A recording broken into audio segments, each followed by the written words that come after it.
दोस्तों जय श्री राधे। आप सभी मित्रों का हम अपने YouTube चैनल चौहान ज्योतिष में हार्दिक स्वागत और अभिनंदन करते हैं।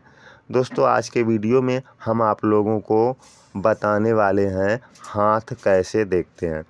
दोस्तों हस्तरेखा शास्त्र एक इतना इंटरेस्टिंग विषय है, अगर आपको इसमें रुचि हो जाए तो आप कहीं भी जाएंगे, आप सफ़र या यात्रा में जाएंगे, बस या ट्रेन में बैठे होंगे या कहीं एकत्रित भीड़ में होंगे, तो सबसे पहले आपकी दृष्टि लोगों के हाथों की तरफ ही जाएगी।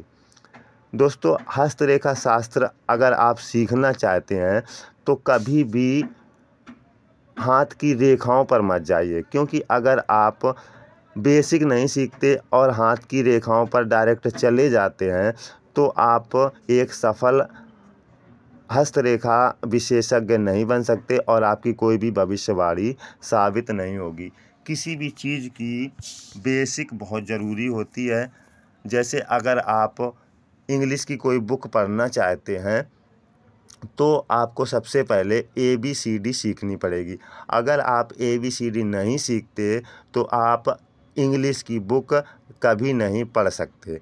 इसलिए दोस्तों हस्तरेखा शास्त्र की जो सबसे पहली सीढ़ी है, जो बेसिक है, शुरुआत है, वो है हाथ का आकार या हाथ की बनावट।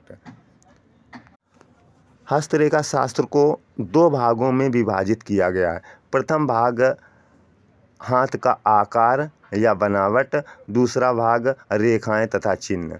हाथ की बनावट में हथेली, उंगलियों तथा अंगूठे की बनावट, आकार, करपृष्ठ, नाखून आदि आ जाते हैं। हाथ की रेखाओं और चिन्हों के अंतर्गत सभी प्रधान और अप्रधान रेखाएं और चिन्ह आ जाते हैं।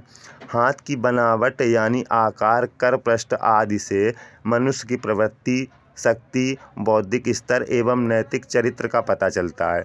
वह व्यक्ति क्रियाशील होगा, पुरुषार्थी और परिश्रमी होगा अथवा सुस्त, आराम तलब या निकम्मा होगा। वह विद्या या कला के क्षेत्र में आगे बढ़ेगा या व्यापार के क्षेत्र में आगे बढ़ेगा।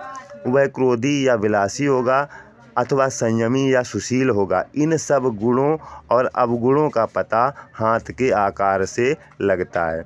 नाखून तथा हथेली के रंग से उसके स्वास्थ्य के विषय में बहुत सारी जानकारी मिलती है।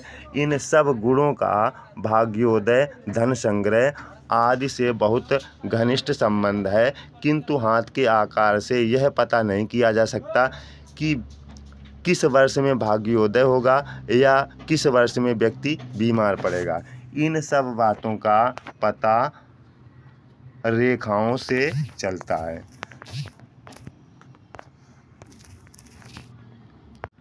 दोस्तों हस्तरेखा शास्त्र में हाथ की बनावट को 7 वर्गों में विभाजित किया गया है। नंबर 1 प्रारंभिक हाथ, दूसरा वर्गाकार हाथ, तीसरा दार्शनिक हाथ, चौथा कर्मठ हाथ, पांचवा कलात्मक हाथ, छठवां आदर्श हाथ, सातवां मिश्रित हाथ। आज हम आपको बताने वाले हैं प्रारंभिक हाथ के बारे में। सबसे पहले आप प्रारंभिक हाथ की बनावट समझ लीजिए। आप प्रारंभिक हाथ को कैसे पहचानेंगे कि यह प्रारंभिक हाथ है। दोस्तों ऐसा हाथ बेढंगा, अपरिष्कृत व गंवारू होता है। हाथ की जिल्द मोटी व खुरदरी होती है। हथेली बहुत मोटी और भारी होती है। उंगलियां और नाखून छोटे होते हैं। उन उंगलियों और हाथ के पिछले हिस्से पर बाल अधिक होते हैं। हथेली में रेखाएं बहुत कम होती हैं। ऐसे व्यक्तियों का अंगूठा छोटा और बहुत मोटा होता है। अंगूठे का प्रथम पर्व मोटा, भारी और चौकोर होता है। ऐसा हाथ देखने में अत्यंत साधारण प्रकार का होता है। साधारण स्तर पर जीने वाले व्यक्तियों के ऐसे हाथ होते हैं। ऐसे व्यक्तियों का मानसिक विकास बहुत कम होता है। ऐसे व्यक्तियों के जीवन का उद्देश्य रोटी कमाना मात्र होता है। ये रोटी, कपड़ा, मकान के अतिरिक्त अन्य कुछ भी सोचने में असमर्थ होते हैं। इनमें तामसिक प्रवृत्ति अधिक होती है। अधिकतर अपराधी प्रवृत्ति के लोग इसी वर्ग में आते हैं। इनमें हिंसा की प्रवृत्ति अधिक होती है। ऐसे व्यक्ति श्रम करने से कतराते हैं। अपराधियों में चोर, गृहकट जैसे निम्न स्तरीय लोग इसी वर्ग में आते हैं।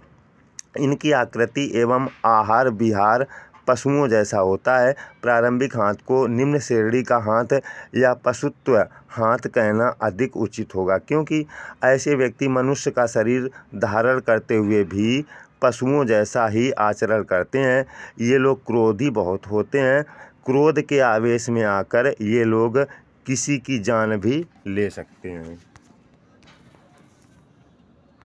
दोस्तों, आज के ज़माने में शिक्षा का अधिक विस्तार होने के कारण बिल्कुल पशुवृत्ति या जैसा बताया जा रहा है ऐसा हाथ देखने को बहुत कम ही मिलता है। फिर भी अगर किसी व्यक्ति का निम्न श्रेणी या प्रारंभिक हाथ है तो ऐसे हाथ वाले व्यक्तियों में काफ़ी लक्षण आपको ऐसे ही देखने को मिलेंगे।